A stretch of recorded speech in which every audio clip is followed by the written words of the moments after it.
ভাবুন তো কেমন ছিল সেই ভয়ানক দৃশ্য, যখন এক মায়ের চোখের সামনে তার কলিজার টুকরো সন্তানদের এক একে ফুটন্ত তেলে ফেলে মারা হয়েছিল। এই নির্মম ঘটনার সূত্রপাত হয় ফেরাউনের রাজপ্রাসাদে। মাসিতা নামে একজন ইমানদার নারী সেখানে দাসী হিসেবে কাজ করতেন এবং ফেরাউনের কন্যার চুল আঁচড়ে দিতেন।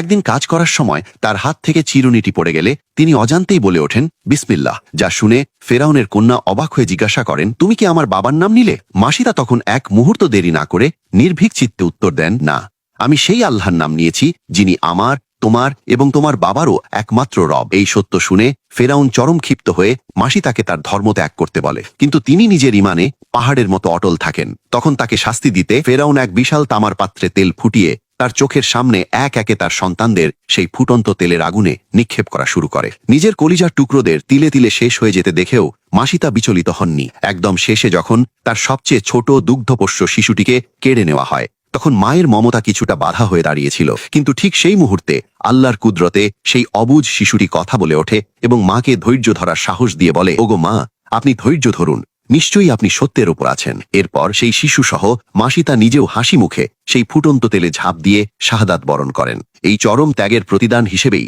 মিরাজের মহিমান্বিত রাতে নবীজি সাল্লাল্লাহু আলাইহি ওয়াসাল্লাম যখন আকাশপথে যাচ্ছিলেন, তখন তিনি এক অপূর্ব জান্নাতি সুগন্ধে বিমোহিত হন এবং জিব্রাইল আলাইসাল্লামের মুখে জানতে পারেন এটি ছিল সেই অকুতভয় মাসিতা ও তার শহীদ সন্তানদের কবরের পবিত্র খুশবু, যা আজও মুমিনদের ঈমানী চেতনা জাগিয়ে তোলে।